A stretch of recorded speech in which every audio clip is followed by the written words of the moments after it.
নমস্কার বন্ধুরা, আমি এখন আমাদের মাননীয় মুখ্যমন্ত্রী মমতা বন্দ্যোপাধ্যায়ের লেখা 3টি প্রচণ্ড জনপ্রিয় কবিতা আবৃত্তি করে শোনাবো, বা বলা যায় ছড়া। ছড়াই লেখা রয়েছে। বইটির নাম হচ্ছে আজব ছড়া, মমতা ব্যানার্জির লেখা। তো 3টি জনপ্রিয় ছড়া আমি এখন আবৃত্তি করে শোনাবো। এপাং ওপাং ঝপাং, মমতা ব্যানার্জি। এপাং ওপাং ঝপাং, আমরা সবাই ড্যাং ড্যাং, চলো দেখি কোলা ব্যাং, প্রজাতির আছে কি ঠ্যাং।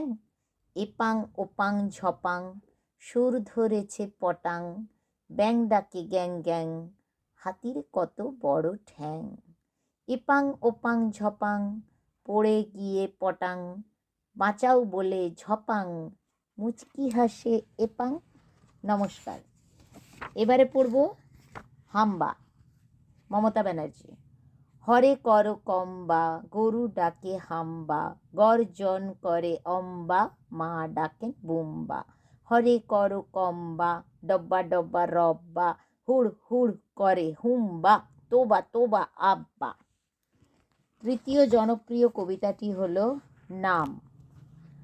টুম্পা রুম্পা ঝুম্পা, টিঙ্কু রঙ্কু ঝঙ্কু, অম্বা সম্বা হম্বা, ইঙ্কু বঙ্কু মঙ্কু, আপসা ইপসা আরসা, ইহি ইম্পি ইপসা, অঙ্গ রঙ্গ সরিষা, তরজা তামসা রাইসা, পরি ধরি সরি, কুড়ি কিন্নরি সুপুরি, সুগমা অগমা সুরি, নামের সব ছড়াছড়ি। নমস্কার।